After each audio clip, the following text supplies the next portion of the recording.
Hello, beautiful souls, and welcome to the Medium's Table. I'm your host, Michelle Gardner. This podcast is your personal invitation to join me at the intersection of the everyday and the extraordinary.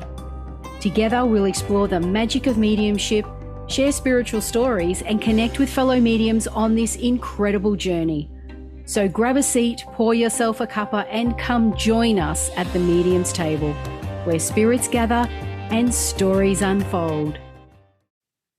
Disclaimer, just a heads up to all our lovely followers. Our social media is a space where we share personal stories, including those of various mediums. Let's keep the vibe positive and respect each other's beliefs. Every journey is unique, and here we celebrate the diversity of experiences. I'd like to welcome to the show Brooke. Now, Brooke has a very interesting, we'll say, title or titles. So, welcome to the show, Brooke. Hi, Michelle. Would you like to tell the audience what it is that you do? Because I've only just found out, and we've only just sort of recently had a conversation, but I know it was a very brief conversation. So I think I'm going to be in for many a surprise during this interview. And you might be. Oh, I think I will be. We've like I said, we had one conversation. I was like, "Ooh, really? I don't know anyone that does that." So please tell the audience what it is that you do. I guess as an overall umbrella term, I'm a modern day shaman. I do energy healings. I do spiritual, paranormal cleansings and interactions. I do weather manipulation, anything that's pretty much energy related. Yeah, wow. And I've never known a shaman before, so I feel a little bit privileged to be in your presence right now. Just another average person. Oh, that's what they all say until they start doing these wonderful tricks. And then I'm like, oh, yeah, that's not average. Yeah. No, I was only joking. Well, or was I? No, but look, I would love for you to share with the audience how it is that you got to where you are today. Like, what's your story? I probably started as a healer. I was raised by my grandmother, who ran a boarding house for physical therapist students. So I was like a body dummy every 2 years. And if I had continued the path right after high school, I probably could have become a massage therapist without ever taking the course. I understood the mechanics of the human body, and that transitioned from doing massage work to I was giving a massage one day, and the woman said to me, she goes, "Your hands are really good, but you're moving more energy than half the people that practice it." And I'm like looking around for an outlet, and I'm like, energy? I don't know what you're talking about. And she was like, "Have you ever heard of Reiki or Shiatsu?" I said, "Nope, not a clue." And she was like, "And you're a natural born healer and you don't even know it." So fortunately, she was able to kind of take me under her wing, because she was a healer as well, which I didn't know. And she gave me some initial techniques on moving energy to do a healing. And I ran with them for a couple of years. And the more I did, I felt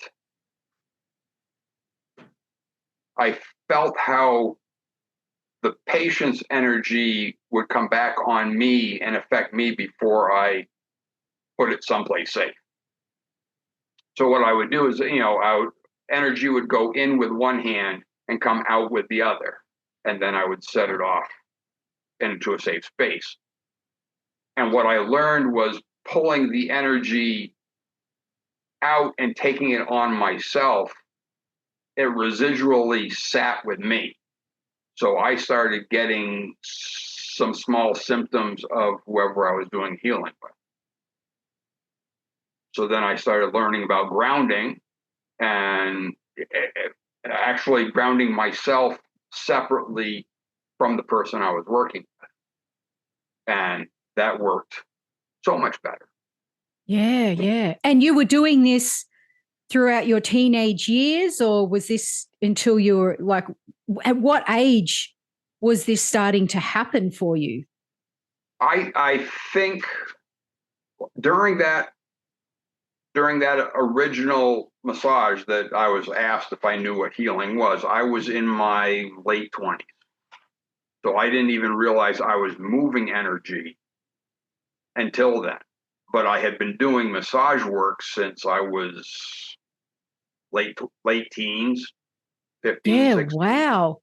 Yeah. So basically, growing up in this household, you would have been surrounded by a lot of this energy without realizing it.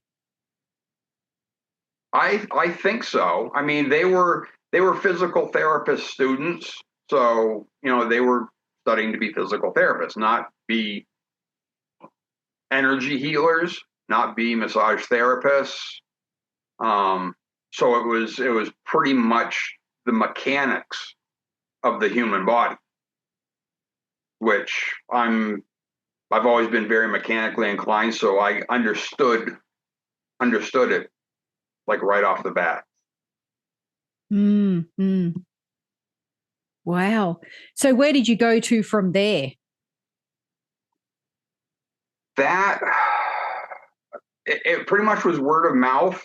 If somebody had issues that needed to be worked on. So I've worked on everything from surgical pain to appendectomies, which again would have been surgical pain. I've had a couple people that I've worked with that have had cancer, and that proved very eye opening. The first woman that I worked with that had the cancer, she had been diagnosed with, I believe, pancreatic cancer. And by the time I had introduced myself and got to know her, it had spread throughout her body into her brain. So when I offered up my services, she she was open to anything because she was diagnosed as terminal. So she was willing to take any help she could possibly find. So I showed up at the house. She had a stack of papers. She was like, "This is everything that the doctors have done and tested." And I said, I don't need to see the papers. I just need to read the energy that's going on inside of you." So me moving the energy from spirit through me and into the body, once the energy leaves me and goes into the recipient, your body will do whatever it needs to with that energy. So I asked her, I said, "Where would you like to start?" And she goes, "Well, they're primarily focusing on my brain." So she laid down on the living room floor, and I was like sitting by her head. And so I started working on her brain, and I said, "I just to let you know, my hands are drawn to problematic areas. So if they move a little bit, like down your shoulders, down your arms, wherever they feel a source of pain, that's where the energy wants to go." And she goes, "That's perfectly fine." The one thing that she did tell me was she had not been able to sleep on her left side because of the cancer for like 8 months, and she had always slept on her left side. So I started working on her head, and everything was fine. I worked on her for like 20 minutes, and she had fallen asleep. And So I'm sitting there, I'm just letting the energy flow and everything. And about 40 minutes into it, she curled up in a fetal position on her left-hand side and was sound asleep. So I worked, I continued for like another 15 minutes. The most interesting thing of this process is when I'm moving energy, when your body says that it's had enough, it shuts the doors. And I can't move the energy into you anymore. Just like my hands just, I don't know, the tingling stops. I'm like, okay. So she was asleep on her left hand side. I worked on it for like 15 minutes. I kind of slid my way out from the couch and went outside and talked to her husband. And she came to the door like 10, 15 minutes later and was just standing there. And I said, well, how do you feel? And she goes, I don't feel anything. The pain, I have no pain in my body. It's gone. She goes, the most amazing thing is, though, is I was sleeping on my left-hand side. I said, I know. That's when I left. And I just let you sleep. She goes, I haven't been able to do that in 8 months. She goes, this is absolutely phenomenal. I said, so you want me to come back? And she goes, absolutely. So I had 2 more sessions with her. But her immune system was so far gone that she contracted shingles, and she stopped. She didn't want me to be exposed to the shingles. So we held off, and unfortunately she died like 3 weeks later. Oh, yeah. But just the confirmation that she was in such a state and I could step in and I could provide that relief. And her face when she came to the door was just outstanding. Yeah. Wow. Yeah, that's Yeah. incredible. I love that. And instant results, like instant. Instant. One of the first ones that I did was a friend had emergency abdominal surgery. I don't know the reasoning behind it, but they split her abdomen wide open, and she was in the hospital for like a week. And she didn't want to see anybody because she wasn't able to bathe. And she goes, so I offered up. I said, if you're in that much pain, let me try to do something. And this was pretty early on in me doing healing. And it was actually before I started grounding myself and the recipient separately. So this was one of those me moving energy in and taking energy out. So I was taking on a lot of the bad energy, the hurting energy that was coming out of her. So she came home from the hospital, and she was walking very painfully. I mean, you can imagine having your abdomens just cut wide open. It took her. I said, "Is there any place comfortable we can do this?" She goes, "Yeah, on the bedroom's fine." So she made her way to the bedroom very slowly, very carefully, got herself up on the bed, got herself comfortable. And so I said, I'm just going to very lightly set my hands on your abs. I said, if it's problematic, that's fine. I can do it above it. And she goes, no, we'll just try it. And I rested my hands on there, and I worked on her for, I think, 25 minutes. And she stopped me and she goes, I'm gonna I've got to have you stop because I'm going to cough. I've been fighting this cough and I know it's going to hurt. So I want to get a glass of water. I said, okay. So I stepped back from the bed and without even thinking, she just swung her legs off the bed and walked to the kitchen. And she got to the kitchen and she's standing at the sink and she turns around and she's like, what the hell was that? I said, what? She goes, I didn't even think about it. I just got up and walked. She goes, there's no pain there. I said, okay, are you coming back so I can finish this session? She goes, absolutely. So she came back and gingerly got on the bed and I worked on it for like another 20 minutes. And again, her body had enough energy put in that it shut me off. And I lifted my hands and I said, you just rest for however long and just meet me in the living room. It goes, fine. She came out like 10 minutes later and she was just like, the pain is gone. She goes, I have no idea what you just did.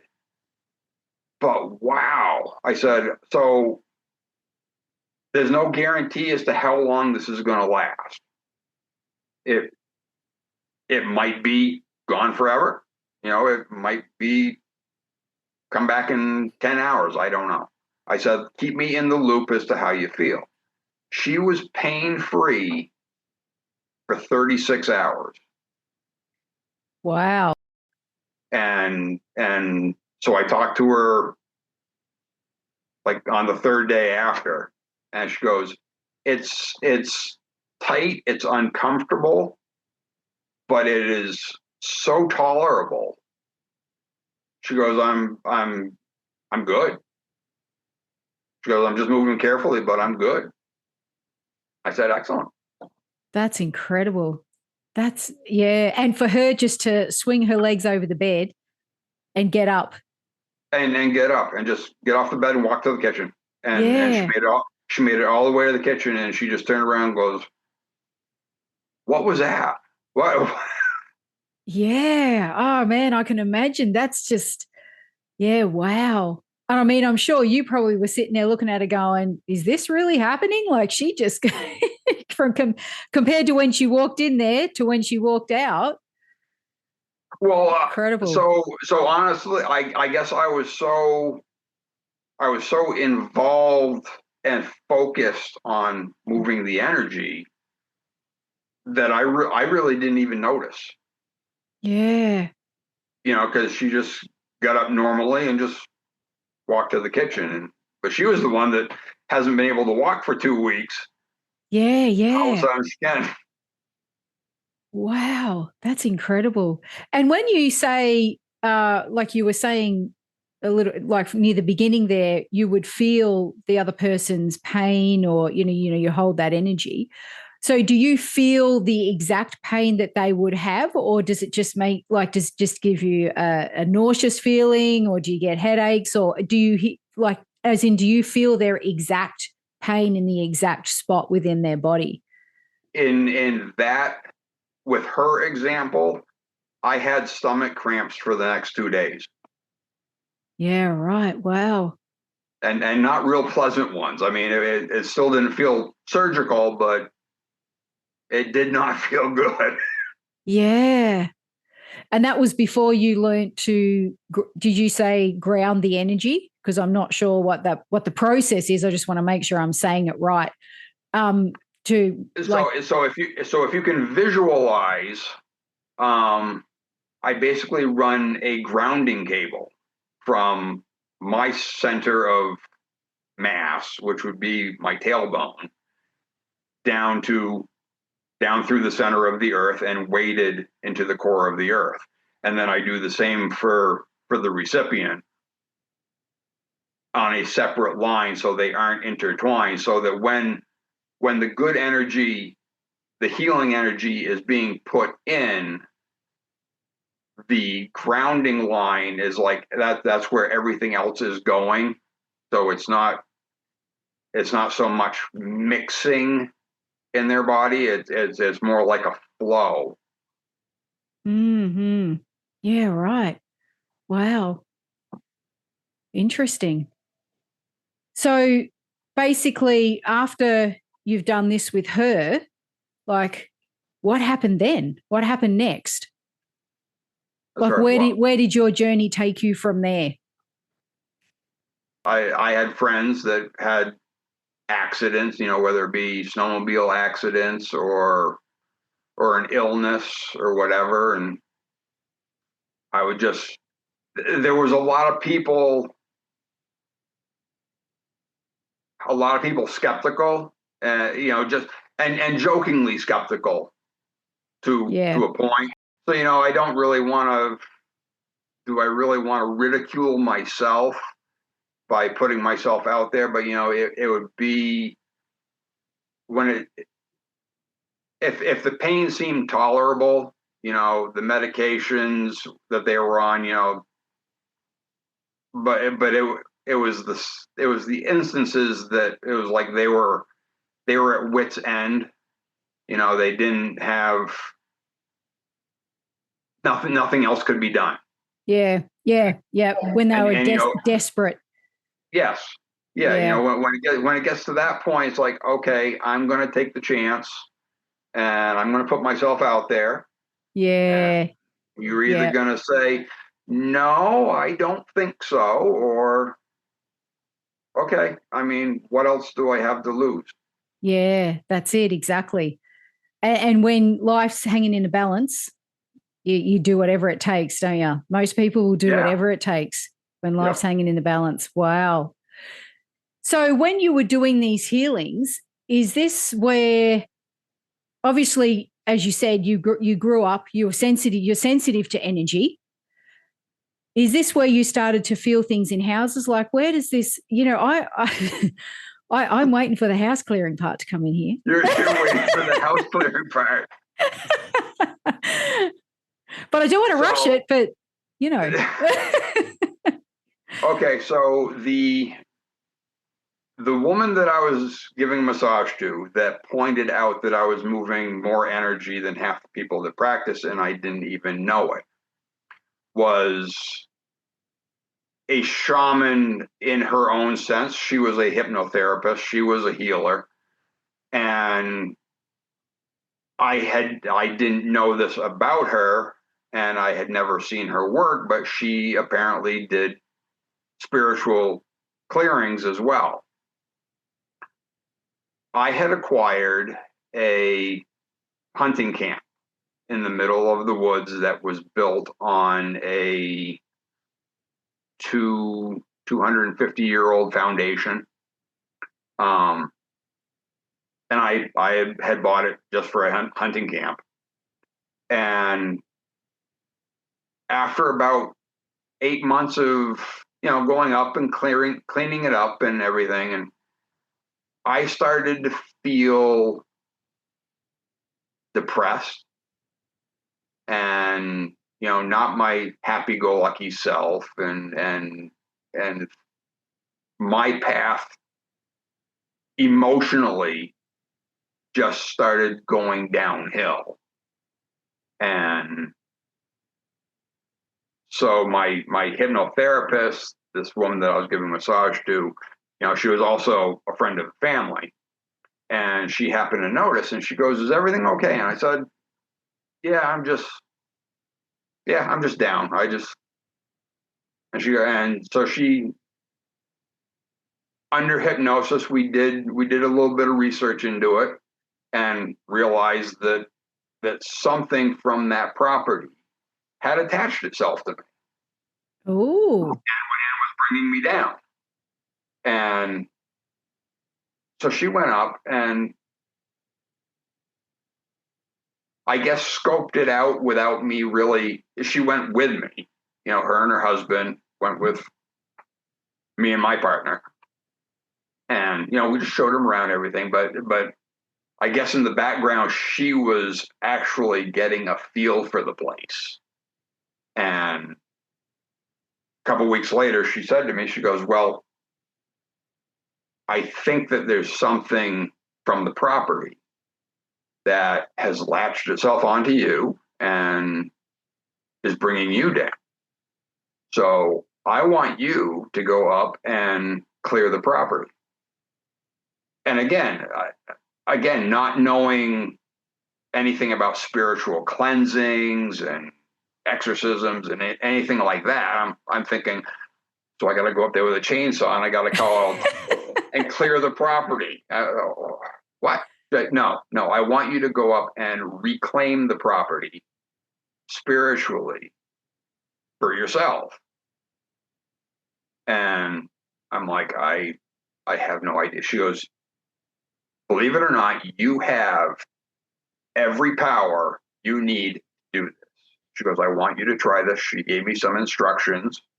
And she goes, if you don't feel that it works, I'll go up and I will get rid of it. But I want you to try, because it's your property. And that's what really stuck with me. So in all of the house clearings and property clearings that I've ever done, it's always been because the current resident didn't want them there. So it isn't me just walking in and saying, "Oh, this place has spooks, and I'm gonna clear the area." Because if I've met plenty of people that are fine living with spooks. Yeah. So I went up and I cleared the property, and so it was really interesting. So it was a hunting camp. So I would go hunting up there. And it was in the middle of like 400 acres. I didn't own the 400 acres, but with all of the surrounding area, it had plenty of hunting opportunity. I would leave the property to go hunting, go out walking on a trail or whatever. And I would get like half a mile from the property, and I'd look back and I would see smoke in the air, not like from a wood stove, which I had started, but like bellows of black smoke of just the place burning down, and just this feeling inside of me of terror that the entire property was being lost, whatever. And I'd go running back and everything would be perfectly fine. And I'm like, okay, so something is affecting my conscious way of thinking and what I'm visualizing. And so I went up and under her instructions, I went up and I claimed the property as my own. And everything seemed to be fine after that. So that was the start of it. I have a friend that grew up. His best friend lived at the end of that road. And as kids, they would actually ride their bikes up and down the road. And he said to me one day, he goes, every time, we used to go by that house or by the camp, when we were kids, and there was always something watching us. We never saw anything, but we always hit that property line and went past it. And it was always like something was watching us. I said, and how is it now? No, now it's just your place. So that was gone. Yeah. Wow. So that was pretty much the start of it. Yeah. And it's probably actually really good that this lady who taught you these things got you to do it yourself rather than she did it for you, because this is, again, when you actually are in the thick of it, you learn real quick, don't you? Yeah, you do. But she was just so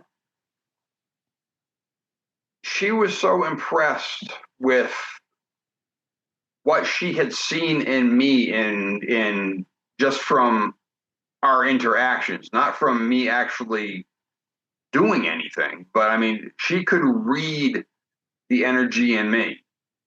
And she's like, you have every gift, every strength that you could possibly need to do whatever you want to do. So here, I'm just kind of nudging you and pushing you out the door, and here, go do it. Yeah, yeah, I love that. I love that. It's almost like the mother bird pushing the baby bird from the nest, trusting that they know how to fly and you Yep. will. Yeah. Yep. So with the land, well, let's go back to that. Did you ever find out if there was actually anything that happened there at the camp? Two houses on that foundation actually burnt down. Oh, really? I never I never found any indication of anybody dying there, but two structures, and I think the cabin that I had was the third structure that was there. It was originally built in 1763, I believe. Wow. Yeah, okay, that's really old, isn't it? It is, yeah. Jeez. So then does it make you wonder if whoever owned those cabins, I mean, back then that would have been their whole livelihood. That's it. Yes, yeah, And to even acquire any land back then probably would have been, really difficult. And to see that all go up in smoke would have just been absolutely, absolutely devastating. It probably ruined their entire life. So you can imagine the emotion yep, that would have been behind that, and to some degree understand why that residual energy has stayed on, with the land. yep. Yeah. And I never picked up on multiple energies. It was always, and my friend Nate um only said that it was that he only sensed, basically one thing watching you when you went by. Yeah. Wow. So did that then open the door to, obviously did you tell people that story, or like how did that door then really swing open? So I had a small clique of friends, that, word kind of spread. And again, it was like the healing. It was all word of mouth. It wasn't like I did it on a weekly basis. Um, the so the house at the beginning of the street that Nate semi grew up in, because it was his best friend's house. My best friend Mike purchased the house from the parents of Nate's best friend. And Mike had a 3-year-old son. And I have discovered over multiple requests for clearings that kids between 2 and 4 are just so open to paranormal energies or spirits, or however you want to label it. So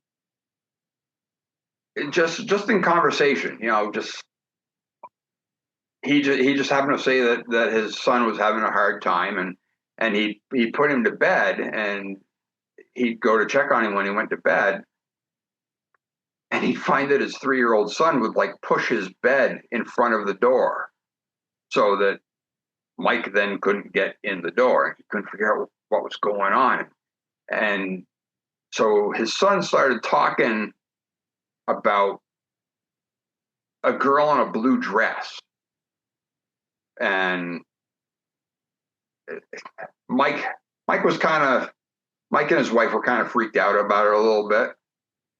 So he asked me, because Kevin wasn't sleeping well, and so I said, yeah, I'll come over and check it out. So I went through, and I could feel. That's the thing with me is I feel the energies. I don't dig deep enough for identities. So I don't know that it was a little girl. I don't know that it was your great aunt Ethel. Yeah, but yeah. it's energy, and whether or not it's wanted there, or if it wants you there, because I mean we've all experienced energies that don't want us somewhere and try to push us out. So I went over and I went through the house, and I found Kevin's room, and it was dark. It was a kind of dark room.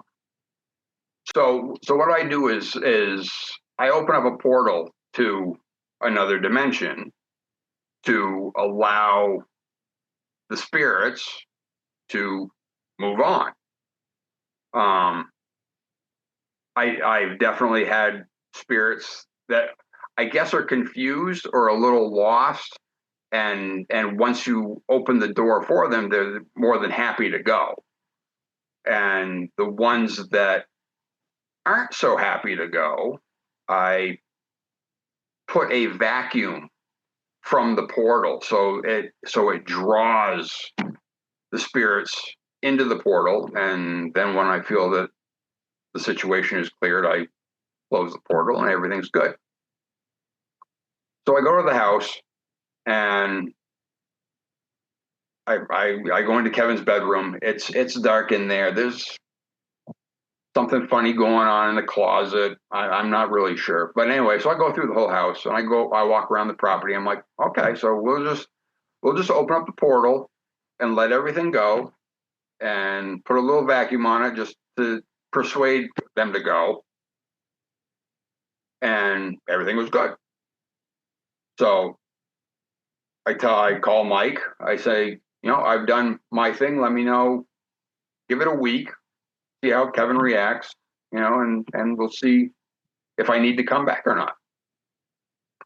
Everything was good. Everything was perfectly fine. Kevin was sleeping. He wasn't pushing his bed anymore. They were happy as could be. So I tell my buddy Nate about doing Michael's house. And he said, which room was the son's bedroom? I said, you go to the top of the stairs, turn right, and it's the room facing the road. And he looked at me straight faced. And so envision this mountain of a man, because Nate's like 6'5", 350 pounds. Nothing scares him that I've ever seen. And he looks at me straight faced with no humor at all, and he's like, that is not a room for a child. I said, really? He goes, yeah, he goes, I spent a lot of time in that house as a kid. That's not a good kid's bedroom. I said, huh. He goes, so then he says to me, and this is when I realized that Nate had an awareness to spiritual situations. He goes, did you see the lady in the back room writing in the journal? What back room? He goes, well, if you go to the top of the stairs, turn right, instead of going into Kevin's bedroom, you go straight. And I'm puzzled. I'm like, now wait a minute. I go to the top of the stairs, I turn right. The bathroom's on the left, Kevin's bedroom's on the right. Nate's like, yep. And there's a room right in front of you. I said, no, there isn't. He goes, yes, there's a room right in front of you. I said, no, there isn't. Okay, well, you decide what you want. So I called Mike. I said, I just came into some information. I didn't tell him what it was. I said, can I get back into the house just to clarify what I think I know compared to what I've just heard? He goes, yeah, house is open. Go right ahead. So I swing over after work. I get like 4 steps from the top of the stairs, and I stop and I say to myself, okay, are you 100% sure that there is not a door at the end of this hallway? Yes. There's the bathroom, there's the bedroom, that's it. I said, okay. So I took the top 4 steps, I turned right, and there's a door in front of me. I'm like, okay, bathroom, bedroom, where does this door go? This door wasn't here a week ago. I opened it up, and it was Mike and his wife used it as a catch-all. You know, it was just a spare room that had full of boxes and totes and whatever.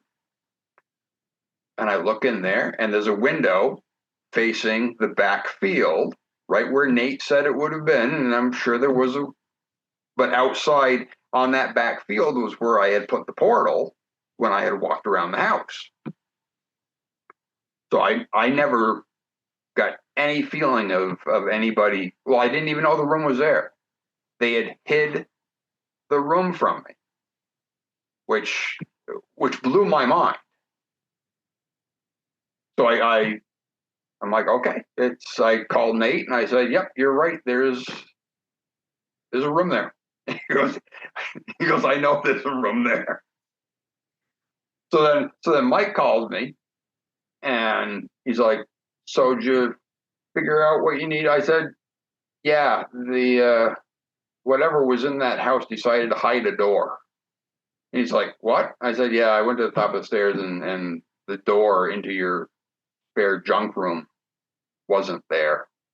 He's like, well, that's pretty interesting.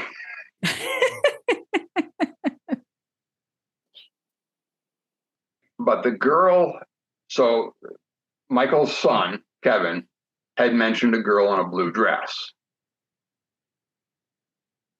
Another friend of mine who drove that section of road for I don't know how many years on the way to work. She said to me, she goes, so she heard the story. And she goes, a blue dress. And a little girl about, I don't know, 8 years old, long blonde hair. I said, I don't know. Kevin never mentioned, never put an age to it, never put blonde hair. All he said was blue dress. She goes, I've been driving this road for, I don't know, 8-10 years, something like that. And every spring and fall, when there aren't any leaves on the trees, someplace in a 1.5-mile strip between that house and the cemetery, she would catch a blue dress, a speck of blue, so bright that you thought it was the sky. But as you're driving down the road and you see the speck of sky, you're like, wait a minute, that can't be sky. That's like the side of a hill. And she saw it there for multiple seasons over the years. This conversation happened about 8 months after I had cleared the house. So I said to her, I said, when was the last time you saw that? And she told me, she goes, it was a girl. It was a blonde-haired girl in a blue dress that would just appear, somewhere in that 1.5 to 2 mile strip. And I said, when was the last time you saw her? She goes, last spring. I cleared the house in June. She never saw her the following fall. Wow, that's incredible. Yeah. And there's your confirmation. So to connect Nate's childhood in that house to Mike's son's Kevin's experience in the house, and then have a third person see the same dress between the cemetery and the house. And then it was all gone. Yeah, and like I said, that's really good confirmation, isn't it? You've had it is. Evidence from multiple people, multiple sources. Jeez. And isn't it amazing, like you say, how your friend was able to pick up on the energy in that room, even when he hung out there as a child? You know what I mean? Again, like you said, children are receptive to energy. Yeah. So knowing that Yep. that room wasn't a very nice room. Yep. And Jeez. he could see the lady writing in the journal in the back window, Yeah, see, which I that's guess never scared him. I mean, he never said anything about it. He never said that he was scared. He just asked me if I had seen her.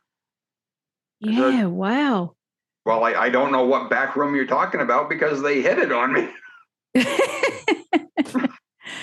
Jeez. And did you ever find out any history about the house or this little girl? Did she live there like when the house was built or? I didn't know. It'd be interesting to know, what the original family, who the original family was, and to sort of that would just tie in everything so nicely, wouldn't it? It would, and again, it probably isn't the original house because that road that Mike's house and my hunting cabin were on was one of the first roads in the town back in mid 1700s. Okay, so there would have been a lot happening on that road, a lot. That was actually that used to be a main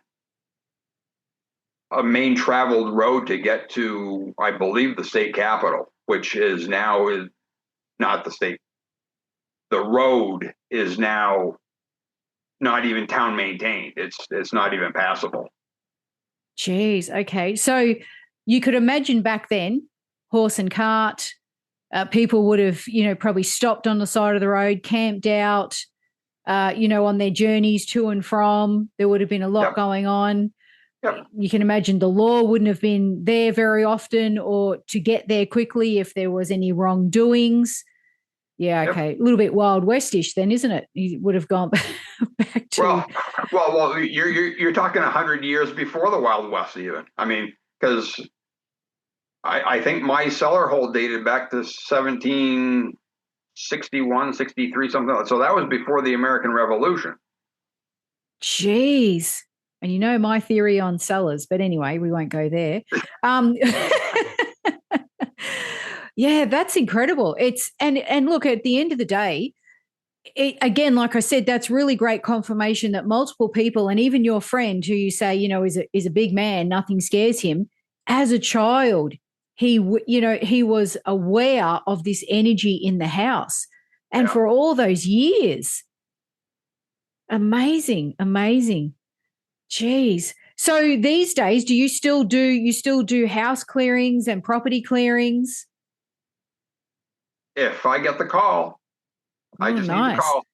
Yeah. Yeah. Viewers and listeners out there, if you're in the area, do they have to be in the area, or is this something you can also do remotely? As in, if someone sent a picture of a house, do you only do it in person? I have only done it in person. I've only done healings in person. I've only done clearings in person.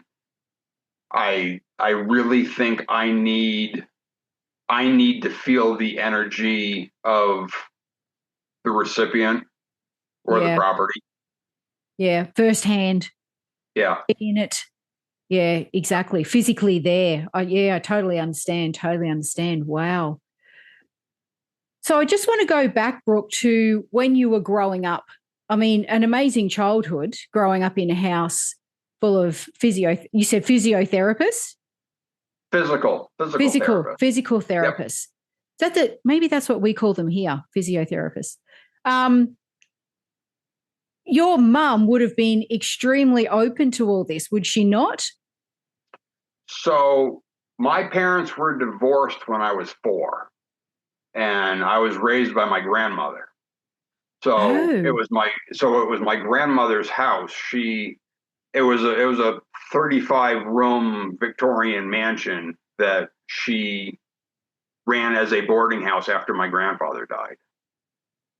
Wow. I just want to see photos now. Like 35 rooms. That must have been huge.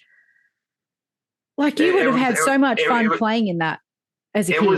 It was 4 stories, including the basement that we know you wouldn't go into. So exactly. Let's call it 3.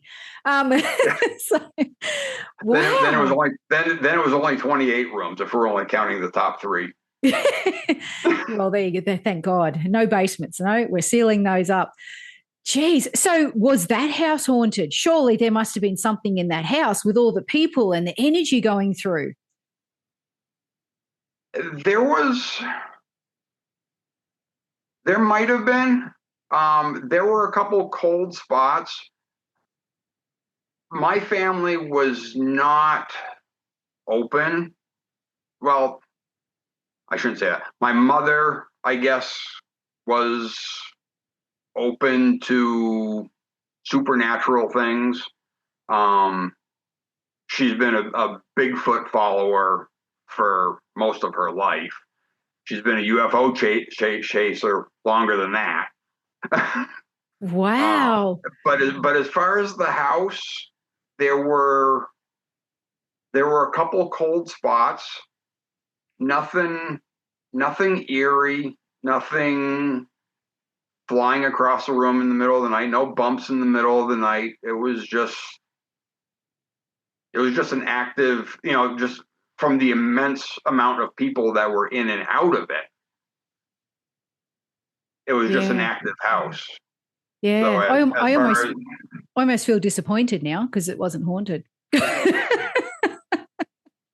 Well, if you saw the house, you would think that it would have been, because I mean, like I said, it was a 3-story Victorian with an attached 2-story garage barn. Jeez. But it really wasn't that old. It was built in 1918. So I mean, it wasn't even, by the time I graduated, it was only 70 years old. Yeah, yeah. Oh, wow. But just incredible to grow up in a house like that. Huge. The fun, the hide and seek would have lasted weeks. Anyway. Oh, it was, because it had 3 different stairwells to it. So wow. So yeah, it was like a maze. It was a maze that you grew up in, so it wasn't really a maze. When I bring over friends, I could just leave them somewhere and just have them scratching their head like they don't know where they are. Come back 3 weeks later and they're still there trying to find their way out. Yeah, pretty much. But as far as my family being open and receptive, my grandmother was a God-fearing, church-going, choir-singing woman her entire life. She didn't talk about stuff like that. My mother was in and out of the house. She had residency there, but my grandmother was my guardian. And my father was a 3rd-generation dairy farmer. Yeah, right. Okay. So your mum would have really loved to hear your stories. She would have been right on board with you on all of the energy work and the space clearing, the house clearing. Actually, no, because she and I don't know what changed, because I know that she was into supernatural stuff, and she believed in the Edgar Cayce Institute, and she was very open to stuff like that, and then something closed the door, and she became very, I don't know, she had blinders on, I guess, and just didn't branch out. She'll talk about Sasquatch every once in a while and UFOs, but as far as any of my stories, no, she'll cut me right down. Yeah, wow. And you've never asked, see, now I just get curious. See, that's my 10,000 questions start going on in my head. I'd be like, why? What happened? Tell me what happened. So it makes you wonder whether she had an experience that, and I mean, you hear of it happening, people have an experience and that's it. They just shut it off and it scares them too much and they won't go back there. I guess I never thought of that. But I'm not going to say she became very religious, but she all of a sudden just got focused on the Bible, and that was pretty much the way it was. I know, back when I started doing massage work back in my 20s, she cut that down because I don't know why. I honestly don't know why. Mm-hmm. But it seemed like everything that I had branched out, which was part of me, she found some, whatever the opposite of validation is. Yeah. Okay. But I could not validate myself without proper schooling, without proper training, without papers on the walls and certificates, and this whole being born into it. It never flew with her. Yeah. Okay. Right. Okay. Well, you know what? I guess the light at the end of it is you're now surrounded by people who do support you, and you can now tell your story to those out there in the world who can resonate, who will understand, and may take something away from this of value for themselves. And again, like I said, you've now got the support around you that, and I think that's what's most important is you've found your tribe, so to speak, where you can now openly discuss it with people without feeling like you have to validate it, without feeling like, that's not true, or, you're being questioned and criticized, which is really important for everyone when they're on this journey.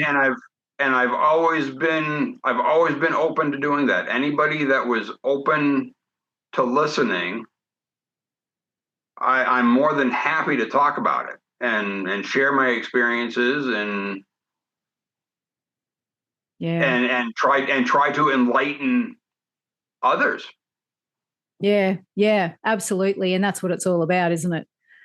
It is. Yeah. Oh, wow. Thank you so much, Brooke, for sharing your stories and your life's journey. Thanks for inviting me. Oh, you're welcome.